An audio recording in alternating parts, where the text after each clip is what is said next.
Indonesia ini adalah negara yang memerlukan pesawat karena dimensinya dan kompleksitasnya. Kalau di Amerika masih mending, mereka itu negara kontinental. Jadi bisa secara teoritis dan banyak yang melakukan itu. Kita kepulauan. Maka itu kepulauan. Di mana di pulau juga sering ada hutan, ada gunung dan sebagainya. Jadi Bapak selalu katakan kita sebagai warga semuanya harus bantu dan tidak, kalau kita tidak masuk dalam pemerintahan atau politik tidak berarti kita tidak membantu. Semua warga itu adalah bagian daripada pembangunannya dan semua bersama-sama ikut membantu negara, memajukan negara dan bangsa kita, semuanya. Yang saya lihat itu misalnya kedisiplinan daripada dosen di sini jelas beda gitu ya. Sering ada yang tidak datang atau nggak datang atau yang masih mending ya mungkin datangnya terlambat gitu ya.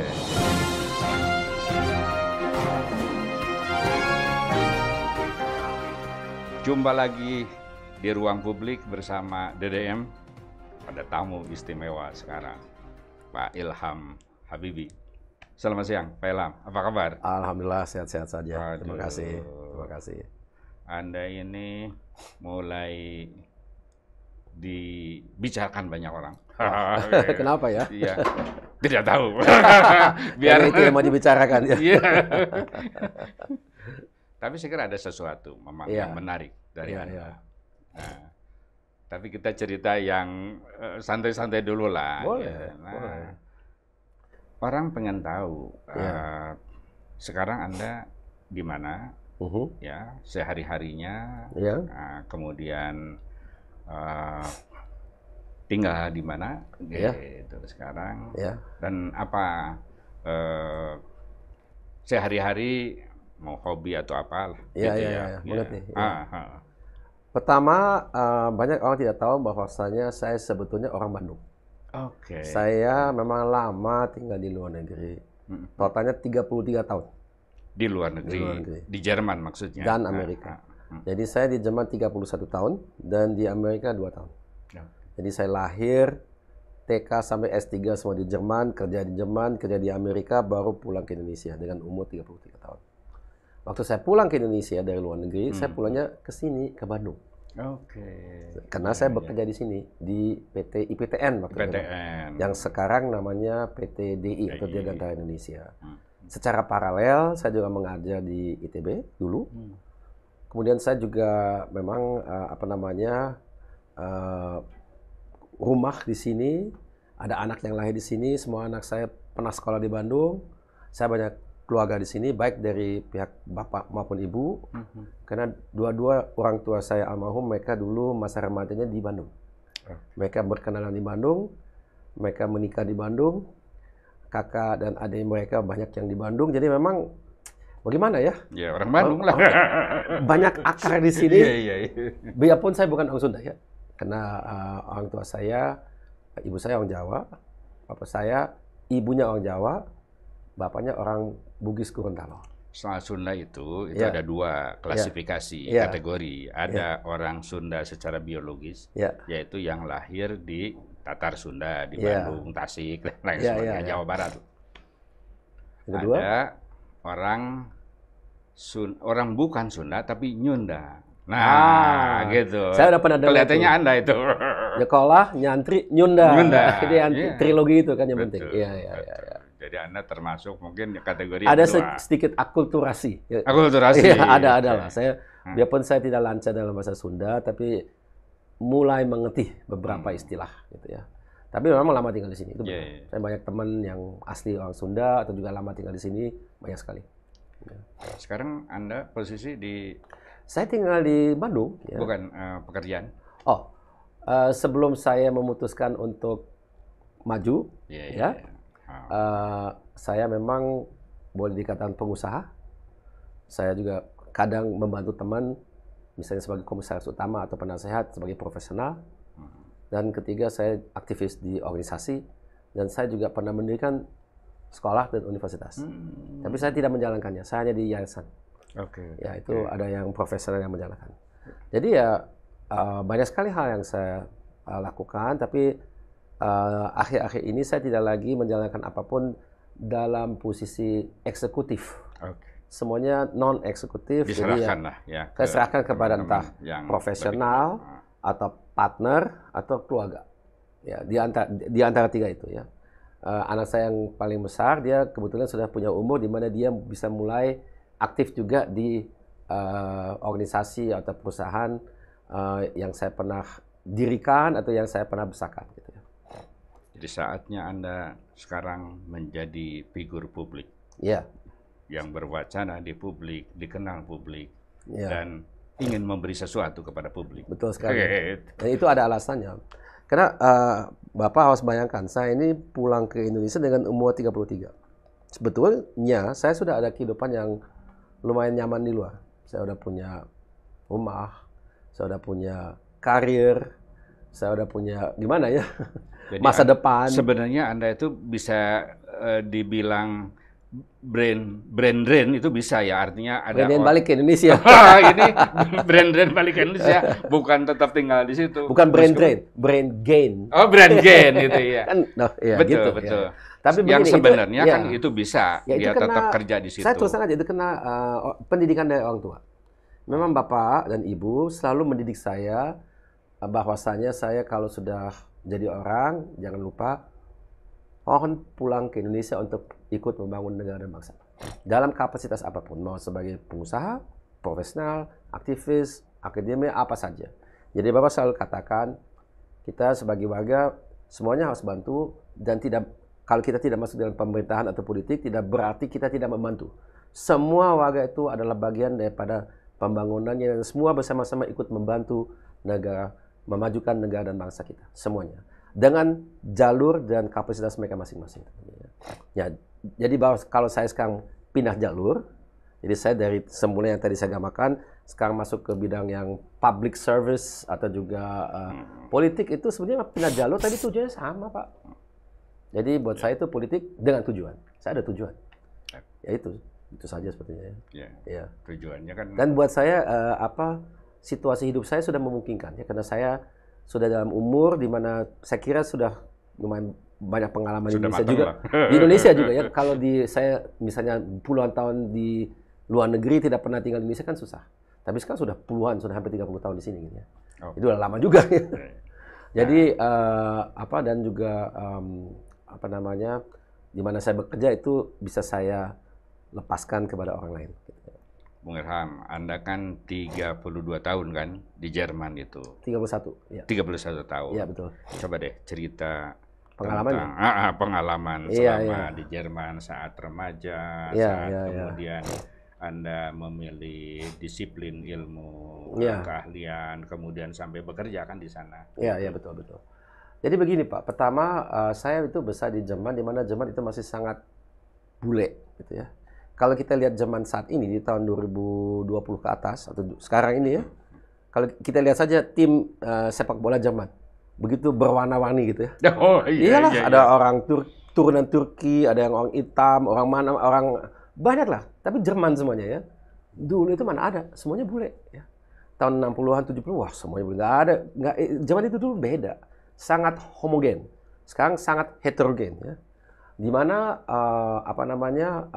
buat orang kayak saya yang udah kecil, coklat gitu ya, muslim gitu, ya beda, sangat amat minoritas ya. Tapi mungkin karena saya memang besar di situ, buat saya dengan lingkungan teman-teman saya itu tidak terasa minoritas. Karena itu saya orang seperti mereka tidak dipertanyakan soal kewarganegaraan, karena banyak orang mengira saya ini orang Jerman, tapi enggak, saya orang Indonesia. Dan nggak pernah melepaskan kewarganegaraannya, nggak pernah. Hanya saja saya punya izin tinggal semua hidup, karena saya lahir di situ. Jadi saya bisa kapan saja balik, karena saya punya izin tinggal semua hidup. Tapi ya buat apa? Saya cuma punya kenyamanan itu ya. Nah, sebentar. Itu tahun 60-an ya, itu misalnya pengaruh faham Nazisme itu enggak? Sama sekali. Nah, sebaliknya. Zaman setelah dia kalah Perang Dunia Kedua, dia itu sangat anti nasionalis sebetulnya. Dengan kata lain, karena dia mungkin merasa bersalah. Jadi ada perasaan kesalahan secara kolektif. Jadi guru-guru di sekolah itu selalu menekankan jangan kita mempunyai satu nasionalisme yang berlebih. Saking dia menekankan itu, kadang-kadang orang Jerman itu agak minder menurut saya. Zaman dulu ya, agak minder. Dia tidak pernah mau memperlihatkan dia orang Jerman. Dia tidak mau memperlihatkan dia bangga mengenai Jerman sebagai negara atau bangsa. Karena dia takut gitu nanti dia dilihat, orang diingatkan, oh ini kan Nazi dan sebagainya. Nah, dia hati-hati sekali. Ya. Jadi enggak, itu sebaliknya menurut saya. Itu karena dia, jadi generasi guru yang mengajarkan misalnya saya dan teman-teman, itu adalah generasi yang diindoktrinasi oleh pemerintah Jerman. Kalian tidak boleh berlebihan dengan nasionalisme, harus hati-hati, harus sederhana, harus tahu diri dan sebagainya. Itu memang saking dia ditekan seperti itu, kadang memang kita lihat kok ini orang sama sekali tidak ada kembangan mengenai negaranya sendiri. Ya itu memang seperti ini. Sekarang udah mulai agak normal, tapi zaman 60, 70-an, 80-an ya begitu. Ya. Waktu sekolah di Jerman mulai dari SD, SMP, SMA lah gitu ya. Ya semuanya saya di Jerman. Semua di situ. Semuanya. Apa yang Anda rasakan perbedaannya di sini dengan di sana? Ya, saya hanya tahu bagaimana bersekolah di Indonesia secara sangat dangkal ya, karena saya sebenarnya kan tidak pernah sekolah di sini. Tapi saya cuma tahu dari teman-teman. Saya pernah menjadi mahasiswa tamu di UI selama 3 bulan di tahun 87. Saya lulus kuliah saya, S2 saya di akhir tahun 86. Saya mulai bekerja di bulan Mei tahun 87. Jadi saya ada waktu 4 bulan di mana saya kayak liburan gitu ya. Ya saya pulang ke Indonesia, saya menjadi mahasiswa tamu di Fakultas Sastra Indonesia di UI. Dan disitulah saya ada sedikit kesan mengenai bagaimana itu kuliah di Indonesia. Ya. Yang saya lihat itu misalnya kedisiplinan daripada dosen di sini jelas beda gitu ya. Sering ada yang tidak datang atau nggak datang atau yang masih mending ya mungkin datangnya terlambat gitu ya. Ya itu tidak pernah ada di situ. Nggak, di Jerman nggak ada itu. Karena mereka sangat tepat waktu ya. Kadang-kadang berlebihan tepat waktunya. Ya. Tapi memang sangat disiplin mengenai waktu, sangat disiplin ya. Jadi itu sangat berbeda dalam hal itu. Yang ada nggak misalnya pernah Anda terlambat gitu kemudian diusir dosen atau guru? Enggak. Karena tepat waktu. Ada tapi nggak terlalu banyak. Karena kalau kita kuliah itu saya ambil ini ya kuliah ya. Kalau kuliah nggak. Tapi kalau di SMA iyalah itu nggak boleh. Karena kelasnya kecil kan kelihatan. Kalau kuliah itu ratusan orang ya. Satu kelas saya dulu ambil insinyur teknik mesin. Itu waktu kita mulai itu satu angkatan 900 orang. Satu angkatan? Yes. Dan itu bisa dalam satu ruangan sekaligus. 900 orang? Ya, namanya di auditorium maksimum itu. Stadium general gitu ya? Ya, betul. Itu biasanya kayak matematika, fisika, mekanika teknik, dan sebagainya. Itu semuanya 900 sekaligus. Tapi memang setelah 2 tahun itu jumlah mahasiswa secara drastis berkurang karena banyak kan nggak kuat. Jadi sistemnya untuk teknik mesin di Universitas Teknik München itu bukan orang tidak boleh masuk, tes dulu, tapi semuanya boleh masuk, tapi kemudian dia difilter melalui ujian-ujian yang sangat-sangat berat, gitu ya.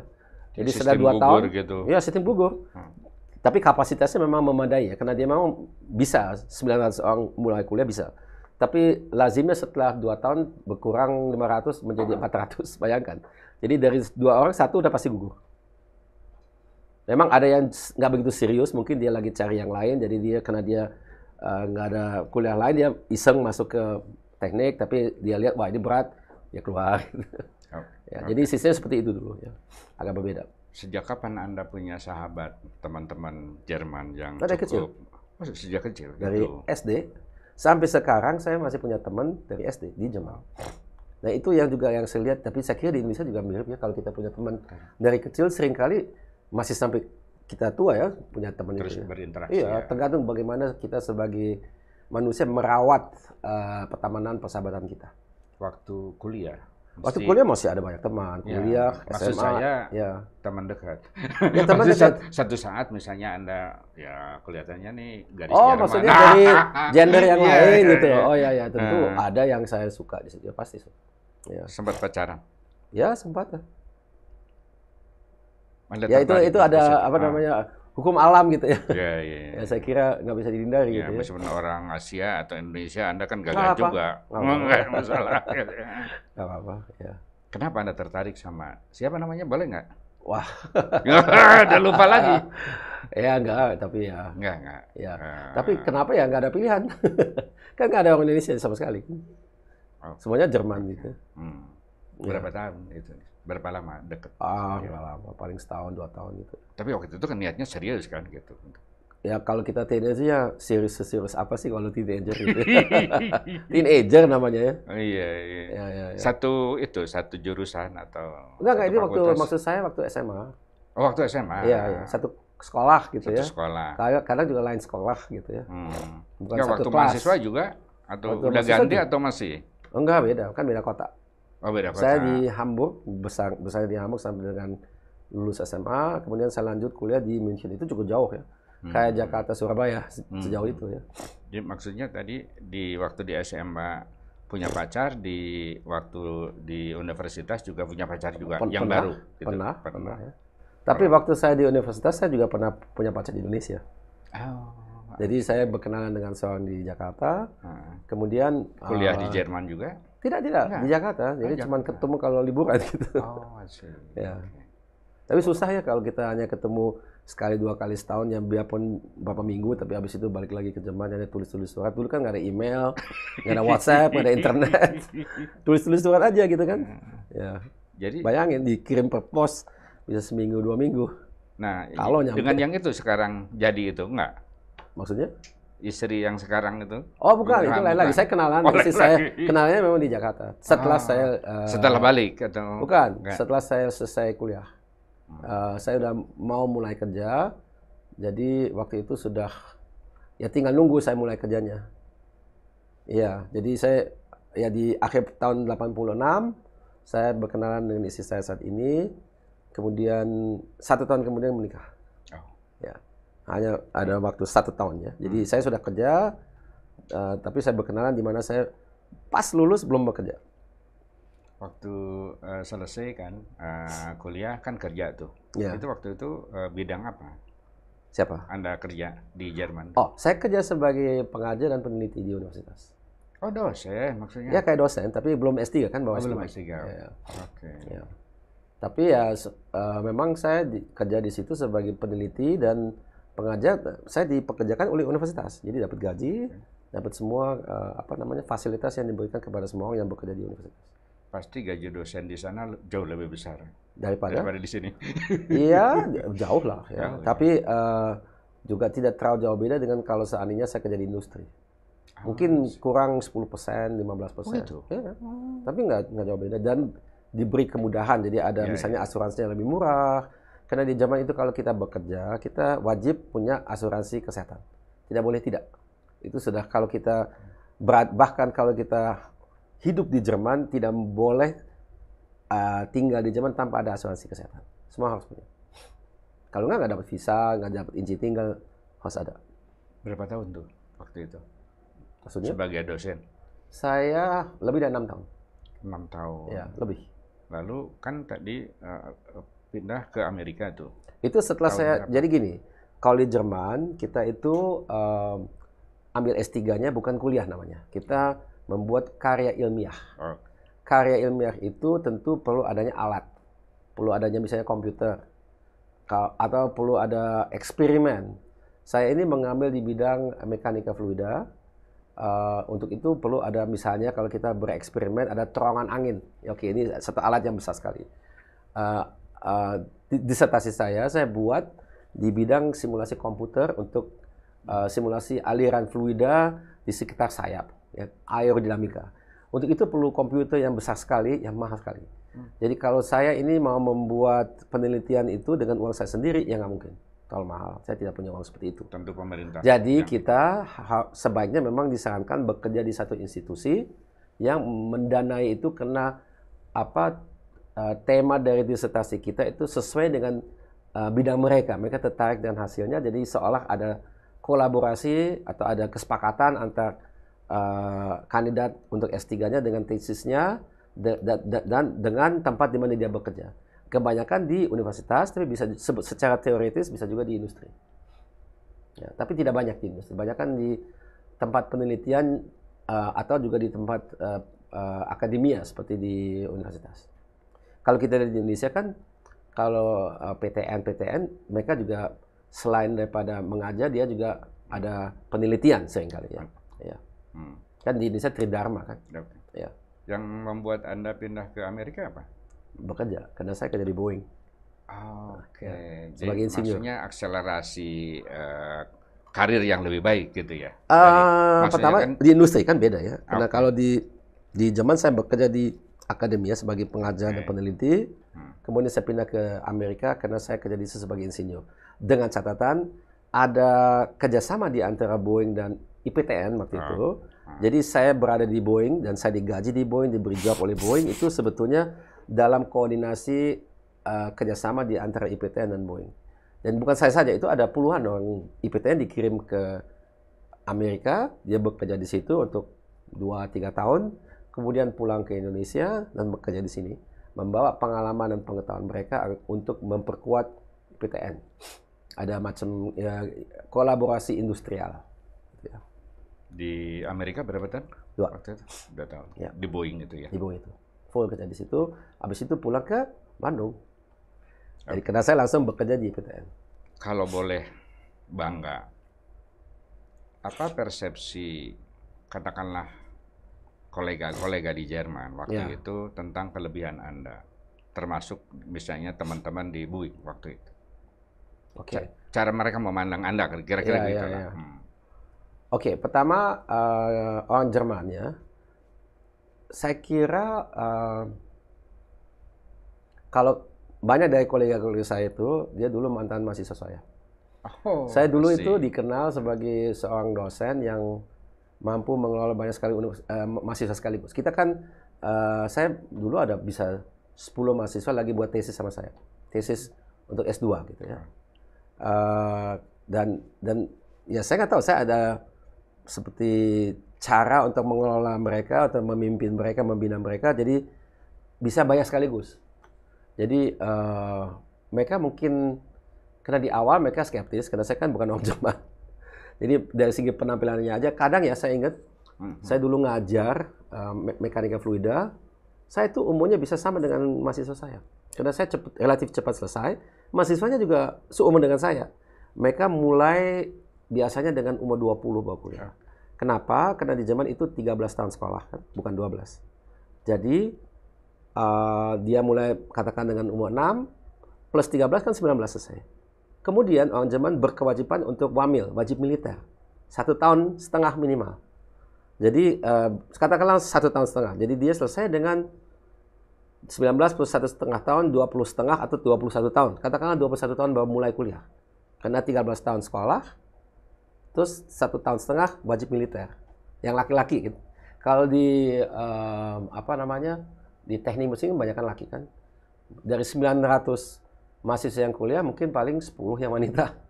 Yang laki semuanya laki gitu ya, laki-laki semua. Jadi mereka mulai katakanlah 21. Saya ini waktu saya SMA SMP saya pernah lompat 1 kelas. Karena saya disarankan oleh guru karena mereka lihat ini saya terlalu bosen dan saya punya prestasinya semuanya selalu A semua. Jadi dia bilang, wah si Ilham kita harus kasih kerjaan. Jadi mereka minta kepada bapak dan kepada orang tua saya, ini si Ilham harus dikasih pekerjaan. Kalau enggak dia terlalu membosankan buat dia. Jadi saya nggak pernah kelas 2 SMP. Dari SMP kelas 1 langsung ke SMP kelas 3. Jadi saya selesai dengan 18. Saya tidak wamil. Jadi mereka itu mulai dengan 21, saya mulai dengan 18. Jadi 3 tahun. Saya selesai dengan 23, mereka masih kuliah pada umumnya. Jadi saya ngajar anak-anak orang Jerman yang seumur saya, tapi mereka masih kuliah, saya udah selesai. Ya buat mereka curiga lah ya, ini loh kok orang Asia, ini kok bukan orang Jerman gitu. Tapi ya begitu mereka kenal sama saya, pertama bahasa saya kan lancar sekali kayak orang Jerman gitu ya. Kemudian ya tentu saya juga mungkin bisa meyakinkan mereka dengan gaya saya mengajar dan pengetahuan bahwasanya ini oke, saya memang orangnya punya kualifikasi dan sebagainya. Tapi itu perlu waktu kan. Ada juga yang curiga dulu gitu ya. Saya bisa bayangkan dan wajar aja, wajar saja. Ya. Jadi itu perbedaan orang Jerman yang kenal saya di dalam lingkungan pekerjaan karena saya kan lingkungannya akademis. Dan Jerman waktu itu belum terlalu internasional. Nah kalau orang Amerika itu beda. Saya kan masuk ke Boeing ya. Itu insinyur, saya juga insinyur. Jadi intinya Anda cerdas lah gitu ya. Ya tapi saya kan S3, mereka S1, S2 gitu. Jadi mereka dari segi kualifikasinya mungkin beda, tapi dia udah lama bekerja, dia unggul dari segi pengalaman karena dia sudah lama bekerja di sini. Saya masih relatif baru, tapi datang dengan ilmu yang mungkin berbeda dengan dia punya ilmu. Jadi, tapi saya nggak pernah lama di satu tempat di Boeing, itu saya sering pindah tempat. Karena tugas saya bukan untuk menjadi spesialis, tapi mengenal sebanyak mungkin bagian daripada Boeing untuk dibawa pulang pengetahuan dan pengalaman itu ke Indonesia. Ya. Jadi saya seperti belajar bagaimana perusahaan Boeing itu berfungsi. Baik dari segi engineering maupun dari segi non-engineering kayak marketingnya, finance-nya, produksinya, dan lain-lain. Jadi sebetulnya Anda tanda petik nyuri ilmu dari Boeing gitu untuk pengembangan mencoba mengerti gitu ya. Pesawat. Tentu untuk mengerti perusahaan sekompleks Boeing itu tidak bisa dalam sekejap. Nggak sederhana itu ya. Tapi tetap saja sangat membantu ya kalau kita mau mengerti sekompleks apa sih perusahaan pesawat terbang, apa saja yang perlu diperhatikan dan bagaimana line orang memanagenya. Ya saya kira adanya kesempatan untuk kita magang. Tapi saya benar-benar kerja di situ, tapi bukan magang karena saya kan sudah insinyur. Itu sangat bermanfaat, sangat bermanfaat. Jadi orang Amerika itu lihat saya sebagai, karena mereka kan Bapak sendiri tahu sendiri ya, orang Amerika itu banyak yang nggak pernah keluar negerinya kan. Dia nggak punya paspor banyak kan.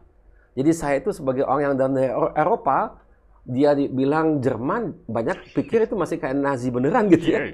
Karena dia pemikirannya curiga itu, juga. Enggak, dia sederhana. Orang Amerika itu banyak kan pendidikannya itu nggak sedetail orang Eropa. Iya. Kalau Amerika pergi dari misalnya California ke New York, itu kan naik pesawat 5 jam, 6 jam. Kalau kita di Jerman, itu sudah sampai ke Rusia atau sudah nggak tahu kemana, ke Afrika gitu ya. Jadi saking besarnya Amerika, mereka itu hidup dalam dunia mereka sendiri. Jadi semua orang datang dari luar, eksotisnya bukan main gitu ya.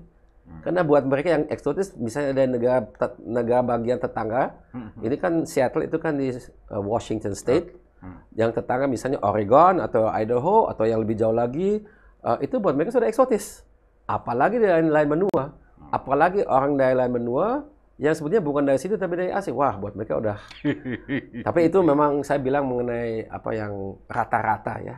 Ada juga tentunya orang Amerika yang sangat terdidik, yang sangat kosmopolitan, mereka sangat mengerti keadaan di luar Amerika, itu ada. Tapi biasanya di level manajemen yang atas gitu ya. Tapi saya kan insinyur kerja dengan yang orang yang biasa gitu ya. Ya dari sudut. Jadi beda itu beda ya, bedanya situ. Dari sudut kultura keinsinyuran misalnya itu kalau Jerman itu dengan Amerika itu cara berpikirnya. Kalau menurut saya sih Amerika kalau kita lihat pesawat terbang memang boleh kita harus respect dengan dia punya keberhasilannya. Karena biarpun saat ini kalau kita baca media kan Boeing lagi krisis gitu ya. Tapi sebenarnya industri pesawat terbang sedunia yang paling maju itu tetap Amerika. Kenapa? Karena dia mulai sangat dini. Pesawat terbang yang kita ketahui yang paling pertama terbang kan Wright Brothers di Amerika. Kemudian dia punya industri yang sangat besar. Karena dia memang punya negara yang sangat besar yang memerlukan industri itu dan produk-produknya. Di Jerman, di Eropa kan mungkin kalau kita mau jelajahi Jerman cukup dengan kereta api ya sebetulnya ya. Kalau di Amerika bisa berhari-hari ya. Lebih baik naik pesawat. Jadi dimensi daripada negara Amerika itu lebih mendorong untuk orang Amerika untuk tergantungan pada pesawat. Seperti juga Indonesia. Nah ini visi banyak orang kita, termasuk Bapak, Pak Habibie, Indonesia ini adalah negara yang memerlukan pesawat. Karena dimensinya dan kompleksitasnya. Kalau di Amerika masih mending, mereka itu negara kontinental. Jadi bisa secara teoritis dan banyak yang melakukan itu. Kita kepulauan. Maka itu, kepulauan. Di mana di pulau juga sering ada hutan, ada gunung dan sebagainya. Kalau di Amerika kan ada kereta api, ada jalan tol. Itu masih bisa, dia negara kontinental. Ya, tapi tetap saja Amerika itu relatif ini ya. Tapi Amerika tetap perlu pesawat. Kenapa? Karena kalau kita lihat populasi Amerika kan banyak kan di pesisir barat, pesisir timur, dan ada beberapa pulau-pulau populasi di tengah itu ya. Tapi banyak yang gurun, hutan itu kosong. Jadi dia kayak kepulauan tapi dipisah oleh daratan yang tidak ada orangnya gitu ya, kosong. Jadi tetap kayak dia punya struktur kayak archipelago sebetulnya. Jadi itu yang membuat Amerika juga tergantung dengan pesawat. Minum dulu, Pak. Oh ya.